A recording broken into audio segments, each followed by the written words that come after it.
Causes cancer. ধূমপান স্বাস্থ্যের পক্ষে ক্ষতিকারক। ধূমপান ক্যান্সারের কারণ। পৃথিবীর ইতিহাসে এখন পর্যন্ত সব থেকে বেশি লেখা হয়েছে প্রেমের গল্প, সব থেকে বেশি বানানো হয়েছে প্রেমের সিনেমা, সব থেকে বেশি অভিনয় করা হয়েছে প্রেমের নাটক। কিন্তু তারপরও আরও অনেক গল্প বাকি রয়ে গেছে। আমাদের আজকের গল্পটি সানি এবং সুমনার দুবার প্রেমের গল্প। সময়টা 2005। মুঠোফোন তখনও আজকের দিনের মতো হাতে হাতে পৌঁছয়নি মানুষের।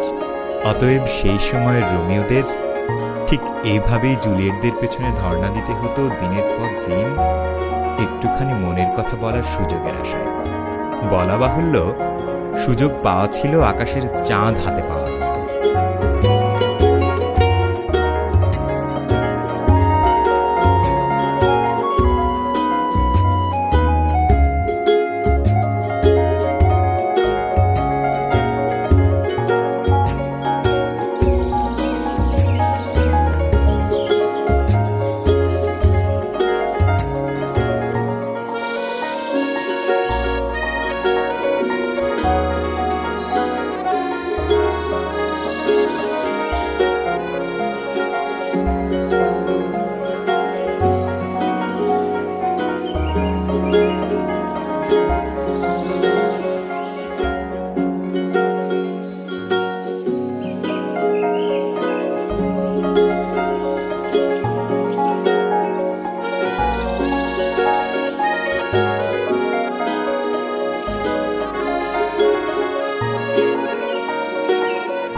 আকাশের স্বপ্ন শুধু আমায় ছুঁয়ে যায়, দিন কেটে যায় আমার তোমার আশা। তুমি ছাড়া এক মুহূর্ত থাকতে পারি না, তোমায় ছাড়া অন্য কিছু ভাবতে পারি না, ভাবতে পারি না, ভাবতে পারি না, ভাবতে পারি না, ভাবতে পারি না।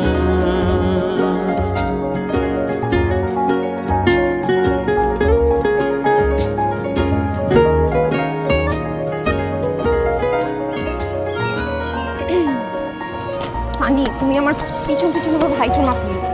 আমি তোমার পিছন পিছন করে হাঁটতেছি, আমি তো তোমার পাশাপাশি হাঁটতেছি। পাশাপাশিও হাইটো না, তুমি যাও প্লিজ। তাহলে তুমি বলে দাও, আমি চলে যাই। কি বলবো? যে তুমি আমারে ভালোবাসো। আমি এগুলো কিছু বলতে পারবো না। তাহলে আমিও যাব না, তোমার সাথে সাথে তোমার বাসা পর্যন্ত যাব, তারপর যা হবে। তোমার কি মাথায় সমস্যা হয়েছে? তুমি যে আমার পিছে পিছে আসতেছো, এটা আব্বু জানতে পারলে আমার মাইরাই ফেলবে। তোমার আব্বু তো থাকে সৌদি, তার গানে কেমনে যাবে? আশেপাশে লোক ফিট করা আছে, তারা সবসময় আব্বুকে আমার আপডেট দেয়। তুমি যাও তো। তাহলে বলো। তুই কি বলবো? বলবা যে তুমি আমারে ভালোবাসো। আমি তোমার ভালোবাসি।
আস্তে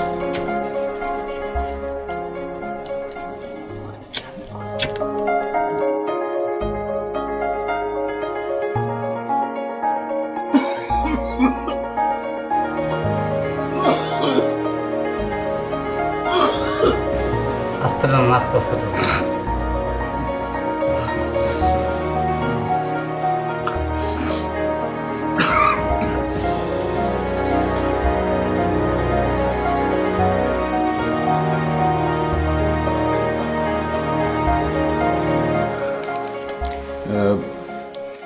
বিষয়টা ওর ব্রেনে এমনভাবে ইফেক্ট করেছে, কোনোভাবেই ব্রেনটাকে রিল্যাক্স করা যাচ্ছে না। ঘুমের ওষুধটা চলবে, কিন্তু ডোজ বাড়ানো যাবে না। তাতে যে কাজ হয় হবে, বাকিটা তোমার কেয়ারিংয়ের উপর ডিপেন্ড করছে।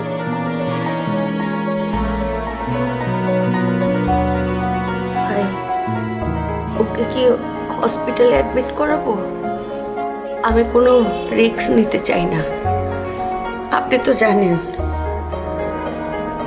আপনার ভাই ওকে আমার এই কোলে রেখে পৃথিবী ছেড়ে চলে গেছে। ও ছাড়া তো আমার কেউ নাই ভাই। আপা, তোমাদের সাথে আমার সম্পর্ক ডাক্তারের পেশেন্টের না, তোমরা আমার আপনজন। খোদা না করুক সানির যদি কোনো ক্ষতি হয় সেটা আমারও ক্ষতি। আমি সেই জায়গা থেকেই বলছি, ওকে কোনো হসপিটালে অ্যাডমিট করার মতো এখন কোনো অবস্থা হয়নি। ভাই, আমার না খুব ভয় হচ্ছে ওকে নিয়ে। ভয়ের কিছু নাই, ও শুধু এখন প্রয়োজন কেয়ারিং। একটু ভালো, একটু যত্ন, ও ঠিক হয়ে যাবে, চিন্তা করো না। ঠিক আছে, তাহলে আপনি আজকে আসেন, আমি আবার আপনাকে ফোন দিব। ঠিক আছে, আপনি এগিয়ে দিলাম না। না না এগিয়ে দিতে হবে। ওকে।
এখানে বসে আছিস কেন? চল বাসা যাবো।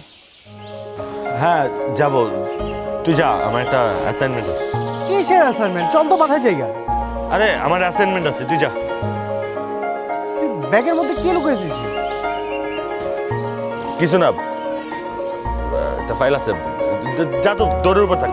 পানি ছিটিয়ে দিছিস কেন তুই? কিছু শালিকে চাওটাও আছে নাকি? তোর না কইছি দৌড়ের উপর থাকতে, যা দৌড়ে রাখি টেম্পো ধর, যা। জরুর উপর থাকবো? ব্যাগ দে, ব্যাগ দে, না দেখি ব্যাগ দে, ব্যাগ দে, যা। আমার আসোস না, মন রাখিস। যাবা।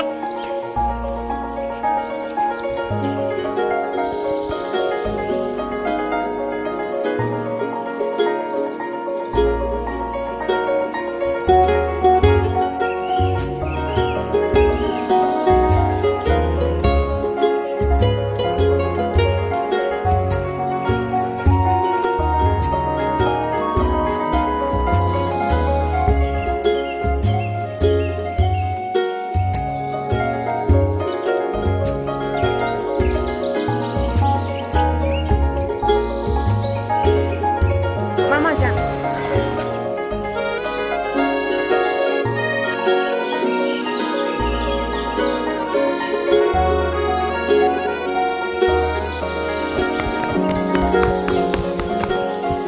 এটা সুমনা না? না না না না না না, সুমনা না।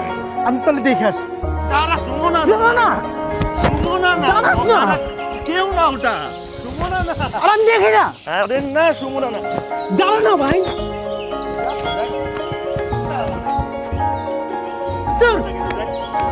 একটু দেখতে দেরি না আমার। আরে যা দেখায় না, সুমনা। এখন আর দেখবো কেমনে? দেখ।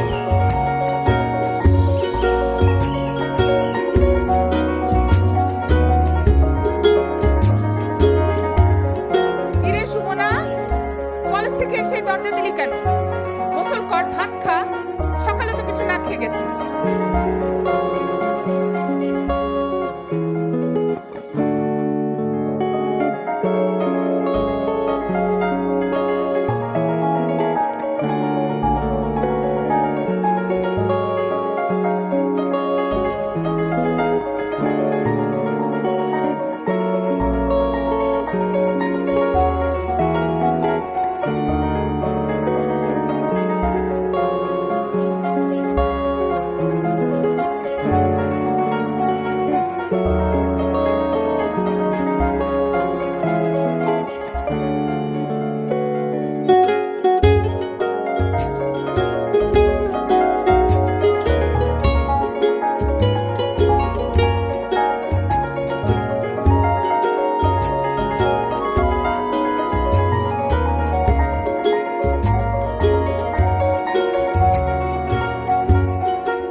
মিনিট হয়েছে, 14 টাকা দেন।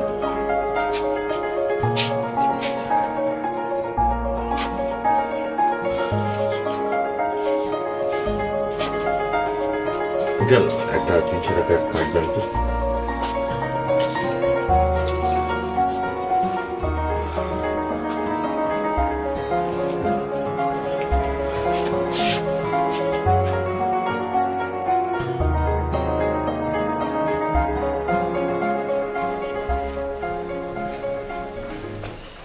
সানি, কলেজ ছুটি হয় কটায়? 2টায়। এখন বাজে কটা? 4টা। এটা ভাবিস না যে তোর বাবা নাই দেখে আমি তোকে শাসন করতে পারবো না। আমার তো মনে হচ্ছে তোকে বেশি আদর দিয়ে দিয়ে লাই দিয়ে ফেলেছে। শোন, বাদর আমি গাছে ওঠাতেও পারি, নামাতেও পারি, আমি কিন্তু সেই যোগ্যতা এবং ক্ষমতা রাখি। হ্যাঁ, আমি একজন কলেজ টিচার, তো এই সব কিছু বুঝি। তোর মতো 500 পোলাপান আমি মানুষ করেছি। খবরদার, আর কোনোদিন যেন এরকম না দেখি।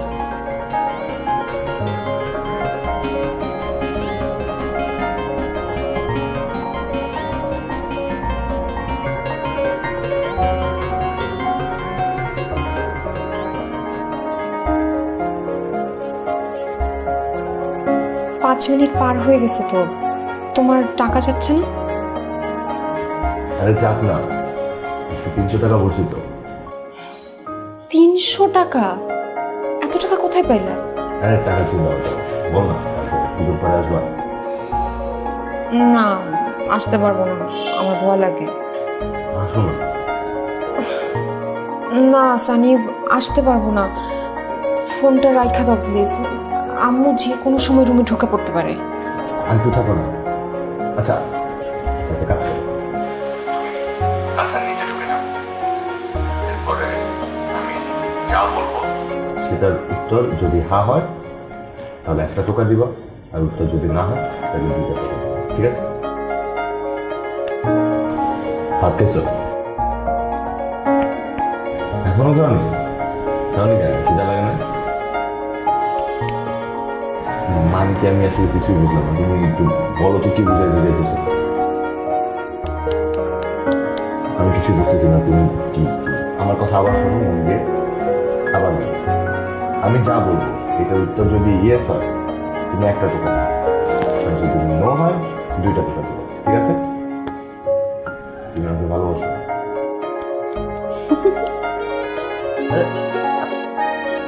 আজিব তো, এত টাকা দিলে আমি কি করে বুঝবো? 1 টাকা দিবা, বুঝছো? 1টা।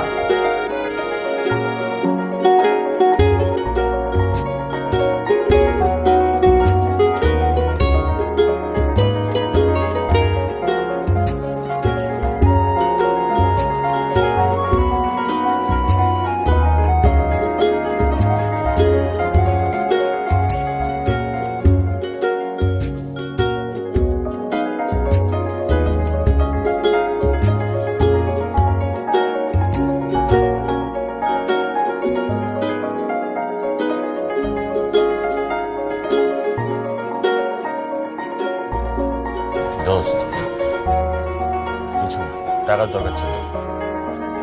কেন? এত টাকা দিয়ে কি করিস তুই? তুই যেটা ভাবছিলি ওটা সত্য। সুমনার লগে আমার, সুমনার আমি ভালোবাসি। এটা আগে গুলি তুই, আমার কাছে তো লুকানোর কিছু নাই। কারণ সমস্যা কি দেখো, ফোনে কথা বলতে পারতেছি না, টাকা নেই। কত হইলে চলবে? যা দিবি হেঁটেই চলবে। ঠিক আছে, আপাতত 200 দিতেছি, লাগলে করিস।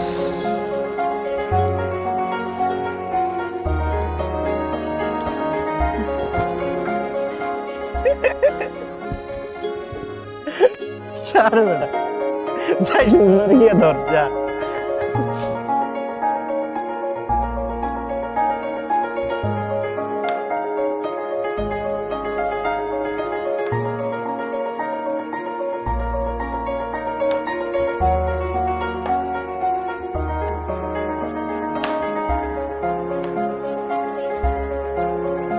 কিরে, তুই আবার পড়া থেকে উঠলি কেন? না মা, ওই যে একটু বাথরুমে যাবো। ও, বাথরুমে যাবি তো যা, ঘুরঘুর করতেছিস কেন? এই না মাত্র পড়তে বসলি, একটু পরে আবার খেতে উঠবি, তারপর তো সুরসুর করে দিয়ে শুতে যাবি। বাপটা যে এত কষ্ট করে টাকাগুলা পাঠায় তার একমাত্র মেয়ে মানুষ হবে বলে। মেয়ে কি হচ্ছে? গরু। একটু দয়া মায়া নেই। কি হলো? বাথরুমে গেলে যা, ঘুরঘুর করতেছিস কেন? হ্যাঁ যাচ্ছি। আচ্ছা মা, তোমার ফোনে তো মনে হয় চার্জ নাই, তো আমি চার্জ দিই। তোর আবার হঠাৎ ফোনে চার্জ দেওয়ার কথা মনে হলো কেন? তোর কি আমার কোনো কথাই কানে যায় না নাকি? আমি তো পড়তে বসতে করলাম না, অঙ্কগুলো করছিস? হ্যাঁ হ্যাঁ, ওগুলোই তো করছিলাম। হয়েছে কি, ওই যে ফোনে ঠিক মতো চার্জ না থাকলে নাকি ব্যাটারি ডাউন হয়ে যায়। আর এখন তো মার্কেটে অনেক ফেক বের হয়েছে, বুঝছো, পাওয়ার কাজ করবে না। আমি আমার রুমে থেকে দিয়ে দিতেছি। দাও, আমার ফোনে চার্জ আছে, তুই যা।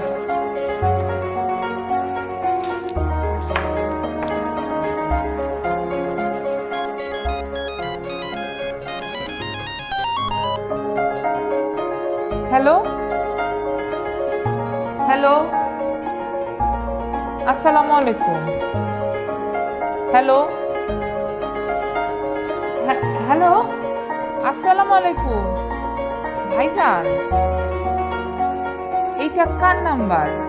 এটা তো আপনার নাম্বার না। ও, দোকানেতে ফোন দিছেন? আচ্ছা, জি ভালো আছি, আসসালামু আলাইকুম।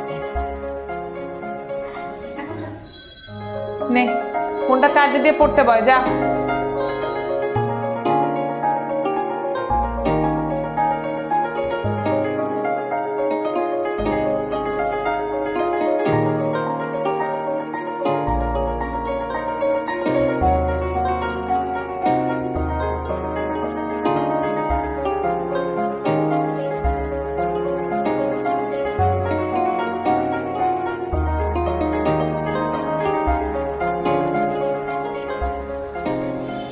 হ্যালো, পথ বেঁধে দিল বন্ধনহীন গ্রন্থি। আমরা দুজন চলতি হওয়ার পথে। রঙিন নিমেষ ধুলার ধুলার পরাণে ছড়ায় আবির গুলা। করুণা ওড়ায় বর্ষার মেঘে দিগঙ্গনা নৃত্য। হঠাৎ আলোর ঝলকানিতে লেগে ঝলমল করে চিত্ত। বাহ, সুন্দর। কোনটা, আবৃত্তি নাকি আবৃত্তিটা? কোনোটাই না, কবিতাটা সুন্দর। সত্যি বলছো, আবৃত্তিটা ভালো হয়নি? মানে কি, কি বুঝাতে বলছো? আবৃত্তিটা ভালো হয়নি নাকি ভালো হয়েছে? কিছুই তো বুঝি না। তোমার এই টোকাটুকি শিখে তো আর উল্টা বিপদে বললাম।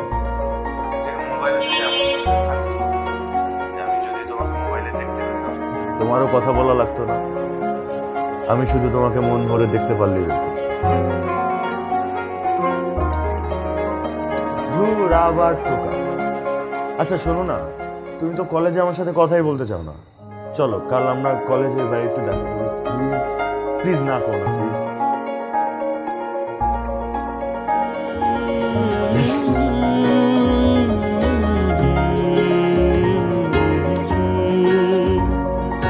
লাজুক হাসি এক হয়েছে জড়িয়ে হাতে, মন এসে মিশে গেছে মনেরও সাথে। না বলা যত কথা মনে মনে, দিগন্তে মিশেছে মায়ার বাঁধনে। সব দ্বার খুলে গেছে মনেরই ঘরে, আর তো ফেরানো যাবে না। তুমি ছাড়া এক মুহূর্ত থাকতে পারি না। নানা নীল আকাশের স্বপ্ন শুধু আমায় ছুঁয়ে যায়। দিন কেটে যায় আমার তোমার আশা। তুমি ছাড়া এক মুহূর্ত থাকতে পারি না। তোমায় ছাড়া অন্য কিছু ভাবতে পারি না, ভাবতে পারি না, ভাবতে পারি না, ভাবতে পারি না, ভাবতে পারি না।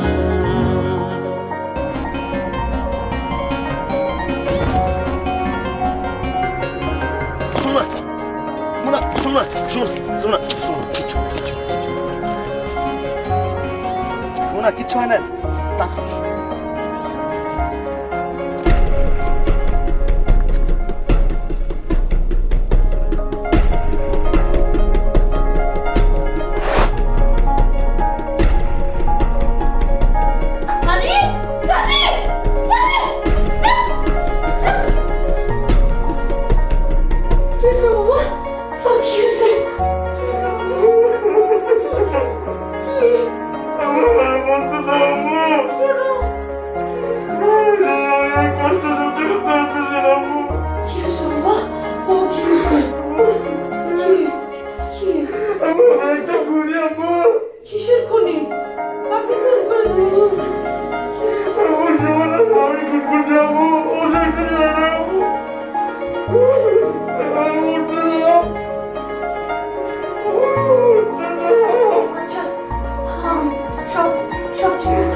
ছোট্ট বাচ্চি, তুই মরে গেলে আমি কাকে নিয়ে বাঁচবো বাবা?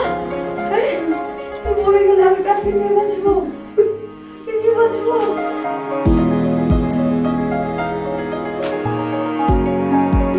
একটু হলে সব শেষ হয়ে যেত ভাই। আমার ছেলেকে আমি হারিয়ে ফেলতাম। ছেলে তো পুরা ফাঁসির দড়িতে ঝুলে পড়তো।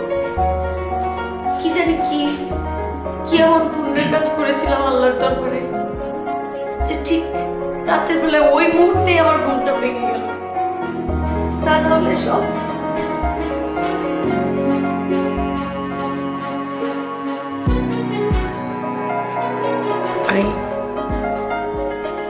আমার ছেলেকে আমি রেপে দিয়ে দিব, বাসায় রাখবো না, অথবা হসপিটালে অ্যাডমিটেড করে দিব। ওকে বাঁচাতে পারবো না তা না হলে। না না, এগুলো করা ঠিক হবে না, তা তোর খারাপ হতে পারে। তুমি চাইলে ওকে হসপিটালে ভর্তি করে দিতে পারো, কিন্তু আমি যেটা বলবো ওর তো কোনো ডিজিজ নেই, মেন্টালি বা ফিজিক্যালি কোনো ক্রাইসিস নেই, তাহলে কেন? তুমি যদি এই অবস্থায় তাকে হসপিটালে ভর্তি করো তার মানে হচ্ছে তাকে পেশেন্ট হিসেবে সাব্যস্ত করো, কিন্তু সে তো পেশেন্ট না, ও এখন একটা মেন্টাল ট্রমার মধ্যে দিয়ে যাচ্ছে, আর সেই ট্রমা থেকে বের করে আনার জন্য তুমি যথেষ্ট। আমি কি পারবো? আমি কি করব বলেন? দেখো আপা,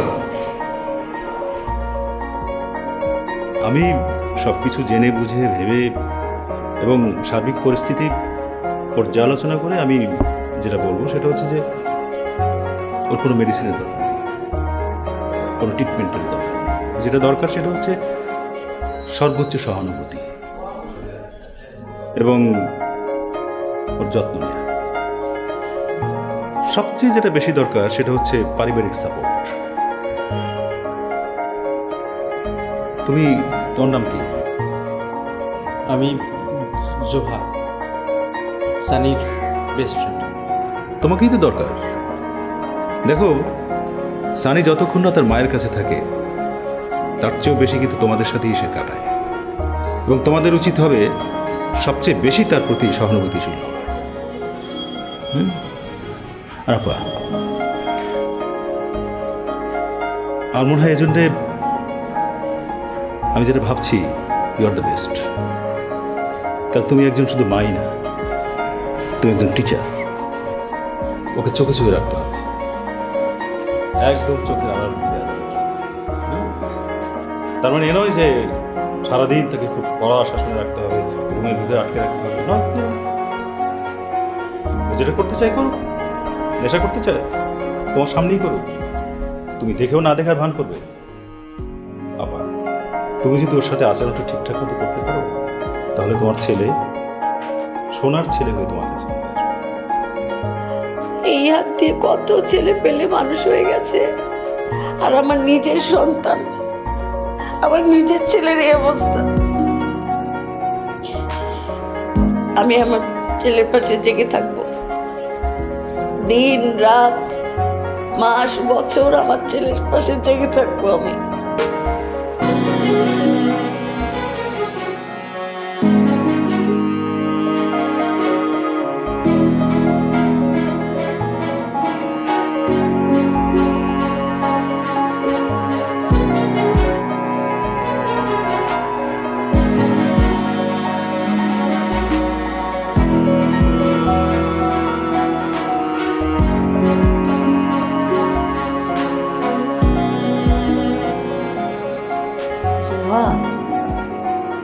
জি আন্টি।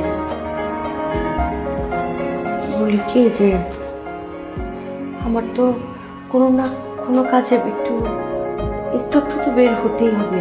বাবা, তুমি কি পারবে না ওকে একদম মানে পুরা সারাটা ঘর চোখে চোখে রাখতে?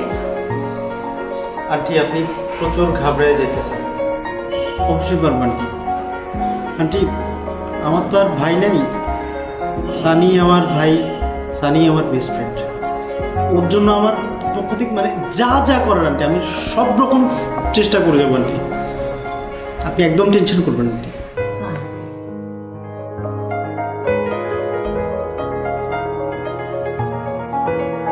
আপনি তো জানেন স্যার, আমার একটা মাত্রই সন্তান, আর ওর তো বাবা নেই, ও আসলে একটা ক্রাইসিসের মধ্যে দিয়ে যাচ্ছে। আমার ছুটিটা ভীষণ প্রয়োজন। জি স্যার, স্যার আমার কমপক্ষে 3 মাসের ছুটি লাগবে। স্যার এই মুহূর্তে আমার ছেলের চাইতে গুরুত্বপূর্ণ আর কিছুই নেই। যে আমার ছুটিটা লাগবে স্যার।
সানি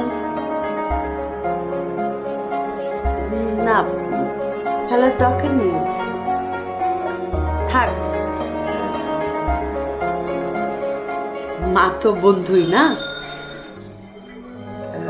সানি তোর তবে রাতে 2-1টা সিগারেট লাগে। আমি কি জোহাকে বলবো 2-1টা কিনে রাখতে তোর রুমে? মানে ওই যে যখন অনেক একা একা লাগে তখন তো। আচ্ছা ঠিক আছে, ওকে আমি বলে দিচ্ছি।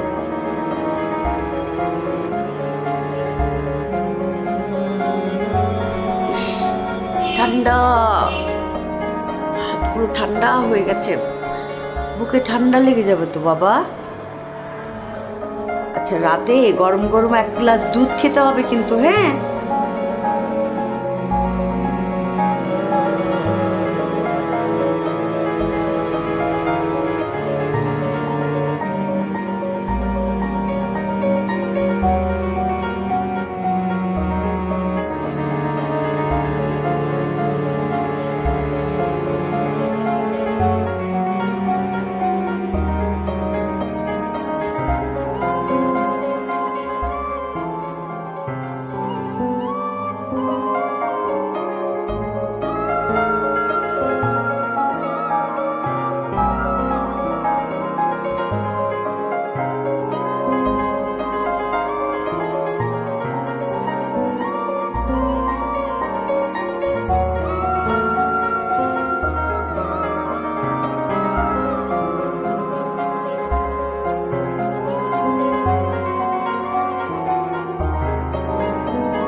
পড়ে দাও না।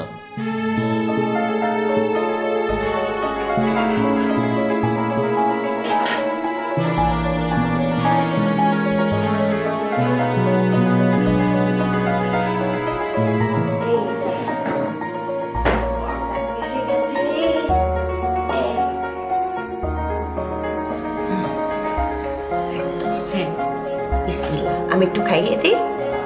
এই যে একটু মায়ের হাতে খাইয়ে দিই। তোর মনে আছে সানি, একবার তোর বাবা আর আমি ওই মোড়ের টং দোকানটায় মালাই চা খেতে গিয়েছিলাম। তোর তখন বয়স কত হবে, 7-8? বাবা ঘুম থেকে উঠে যেই না শুনলি হাত পা ছোড়াছুড়ি করে তোর সে কি রাত যে, সেই সারা রাত ফুপিয়ে ফুপিয়ে কান্না। পরদিন মানে সেই চায়ের দোকান খুলতে না খুলতে তোর বাবা আমাকে আর তোকে নিয়ে সেই মালাই চা খাওয়ালো, তারপর তুই শান্তি হলি। সানি, ওটা আমাদের জন্য একটা চমৎকার গুড মেমোরিজ, তাই না? মানুষের জীবনে এরকম ছোট ছোট অসংখ্য গুড মেমোরিজ থাকে, যেগুলো অবলম্বন করে আসলে সারাটা জীবন বেঁচে থাকা যায়। এই যেমন তোর বাবার অসংখ্য স্মৃতি আছে, ওগুলো আমার বেঁচে থাকার অবলম্বন। আর হচ্ছিস তুই।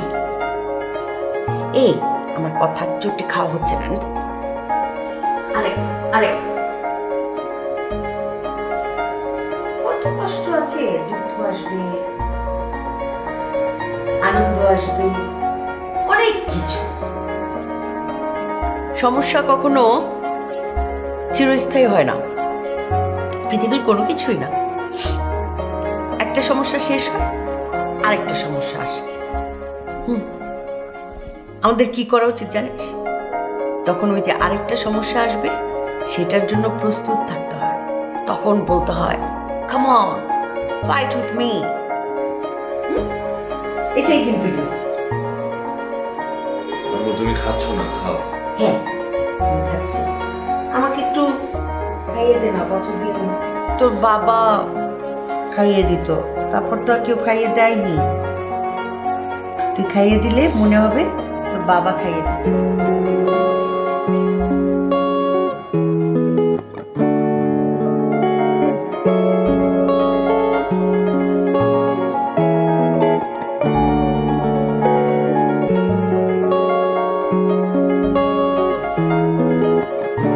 তোর বাবার কথা মনে পড়ে সানি?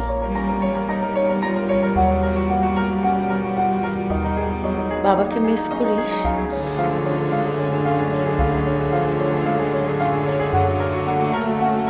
তোর পোকা মা আছে না, এই যে খাইয়ে দে। শুধু কথা বলছি, 2টা ডিম ছিল, একটা ডিমের অর্ধেক। কেন দেখি?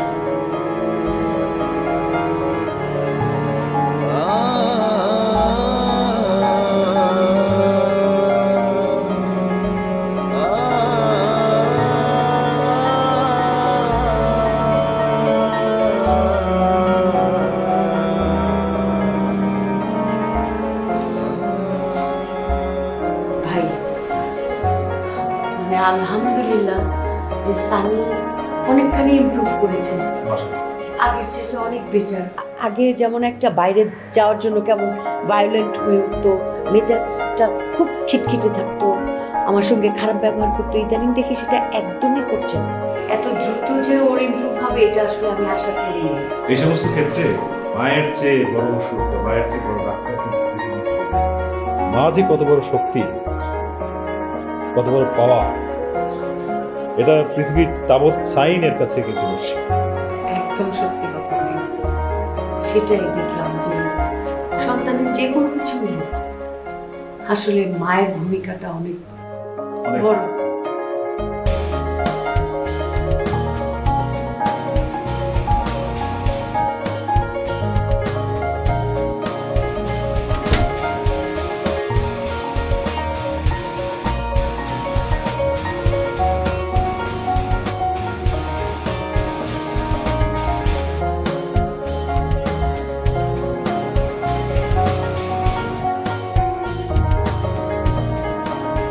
জোহার কোথায় তোরা? থাক, আসতেছি।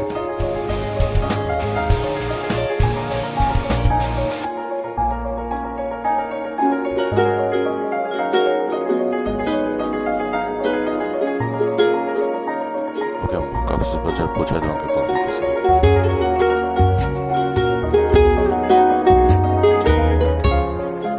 জীবন কখনো মানুষের ইচ্ছে মতো চলে না। মানুষ যা চায় তার বেশিরভাগ সময় পায় না। সেই না পাওয়ার বেদনায় মানুষের মরে যেতে ইচ্ছে করে, কিন্তু মরে যাওয়া মানে আরো বেশি হারানো। সময়ের সাথে সাথে একদিন সব ক্ষতই ম্লান হয়ে যায়। মানুষ আবার উঠে দাঁড়ায়, হাসে, দৌড়ায়, কাজ করে। আর এরই নামে হলো জীবন। শুধুমাত্র জীবনকে সেরে যাওয়ার সময়টুকু দিতে হবে। আর তখন সব থেকে বেশি প্রয়োজন হয় আশেপাশের মানুষগুলোর সাপোর্ট।